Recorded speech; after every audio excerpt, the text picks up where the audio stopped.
Hello, কেমন আছেন সবাই? আশা করি সবাই ভালো আছেন। আপনাদের আশীর্বাদে আমিও ভালো আছি। তো এই যে দেখছেন এই সিঁড়িটা, এই সিঁড়িটাতে যে কত ওঠানামা করেছি আমরা সবাই, কত যে ভিডিও করেছি তার কোনো ঠিক নেই। অ্যাকচুয়ালি এই সিঁড়িটা হচ্ছে বশিষ্ঠ মন্দিরের, যেটা বেলতলা চারিয়ালির দিকে যেতে হয় আরকি। তো যেহেতু আমার ঘরে ভাগ্নে এসেছে, আপনারা সবাই তো জানেন ওকে এখন প্রায় ভিডিওতে দেখা যাচ্ছে। কারণ ও এসেছে আমাদের এখানে ঘুরতে। ওর যেহেতু কলেজের বন্ধ চলছে এখন, তাই ও একটু বেশি সময় নিয়ে এসেছে আমাদের এখানে থাকার জন্য।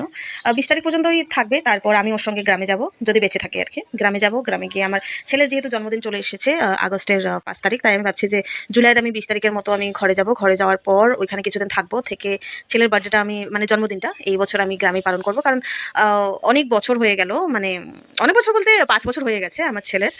তো ওর এই কয়টা জন্মদিন আমি এখানেই পালন করেছি, গুয়াহাটিতেই পালন করেছি। যাই বলুন না কেন, ঘরে একবার হলেও বার্থডে করার খুব ইচ্ছা।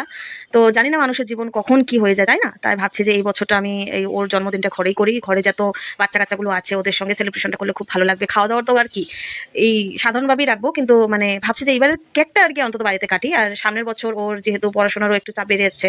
এত ছোট, ছোট বাচ্চা, এত বই পড়তে হয়। তো আমাদের সময়টা একদমই আলাদা ছিল।